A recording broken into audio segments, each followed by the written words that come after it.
no musi rero twariko turabira hamwe icokorwa kungene gukingira umwimbu vyogenda twasanze koko Buramatari yatanguye igikorwa ingingo yafashwe ku musi wa gatanu kugira dukinge turabe ko no musi byo twimbuye bitoca biherera mu masoko cyangwa ibice bihera no mu makungu kuko twasanze twe turimbura abandi bakihereza twumvikanye rero ko bagiye gukurikira ku musi ibikorwa by'abantu begeranya umwimbu cyane cyane ibiharage ibigori yoba n'ibindi ubwo tukavuga ati ibifungurwa ibi bica bibora nk'ibijumbu imyumbati amateke ivoka amashu imboga n'ibindi ko bikurikiranira hafi mugabo ibyo nta musha bisaba kuko bagurisha direct ku isoko abantu bakaronka amafaranga hama mugabo naho nyene bokurikira bakaraba ko by'ukuri bavyegeranijwe bigiye gufungurirwa mu Burundi kuko twabonye ko kenshi twimbura abandi akari bo baca bamererwa neza ibizoshoka hanze bizosabirwa impusha zidasanzwe bigende kandi byinjiza amadolari mu kigega cy'igihugu twaronse umusesekara rero nicobuza ko tushora hanze kugira nayo amadevize twaguma bidoga ngo yabuze cyako twoyaronka ze gusahiriza kigega cy'igihugu tibizogenda guterera umudandaza wese akeneye kurangura yawo umuceri ibiharage ibyo biyoba amasaka n'ibindi acagenda kwa Buramatari w'intara akukira akamwaka uruhusha arumuhagute arandika ikete akavuga ati ngiye kurangura ibiharage dufate mu Kirundo bingana kunuko fisi imodoka imeze kunuko nizo bizana n'umushoferi naka umukuru w'igisagara ca Bujumbura abonye koko kuwo muntu ari umudandaza kuko hari abantu bashaka kwiyita abadandaza atarabadandaza agaca amushirako ikashe akamwemera kuri gwa rukaratasi nyene ntamwishura kurundi kuri gwa rukaratasi nyene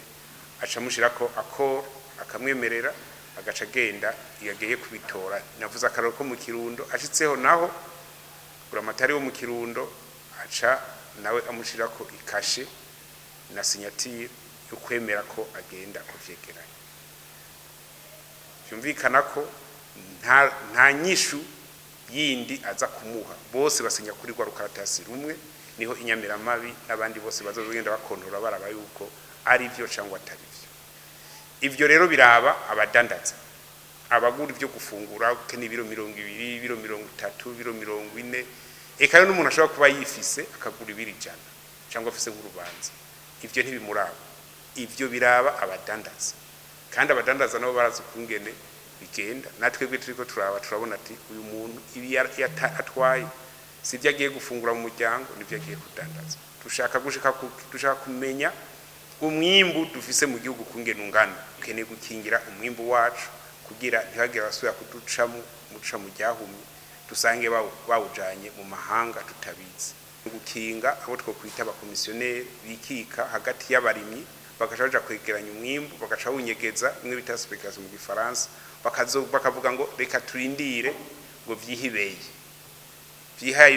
uwabirimye ntaco yungutse n'abene gihugu babihombeyemo mugabo abakomisiyoneri bo bakuyemwe ayiwabo twifuza ko dutera kama abene gihugu ko bakingira umwimbu bonyene ntituvuge ngo ni igikorwa c'abajejwe nkwaca nk'inyamiramabi ni igikorwa c'umurundi wese uwarimye umwimbu ntuca umubaba washavuga ngo mpakanda wikuye oya shora ibyo ukeneye ko ushora wisahirize mu bindi utimbuye mugabo umwimbu wawe ubikuziganye uko buraca bugacana yandi umwimbu tuzigame tugume ducunga kuko eji kirekire ashobora kuduhindukana tukabura niyo tubisumira mu mahanga naho amafaranga ubu yafise ukabura iyo bisumira twizere yuko abarundi batutahuye kuri ingingo zafashwe kandi ni kuneza y'abarundi twese nivyo hari habidoga mugabidoga nabo nyene tuburijemwe ari bamenyereye ko hageze mu kwezi kwa gatandatu baje kwegeranya ivyo twarimye vyose bagashira ngaho kugira barindire amezi 2 amezi 3 akwiye baca bagwiza inshuro zibiri ku mahera baba babikutseko cyangwa baca bishora mu mahanga bikinza gahumbetse ibyo rero twavuze ko umufrodere wese no kumugwanya kandi twivuye inyuma kandi ntibazodutsinda tuzobatsinda kuneza yabenegihugu.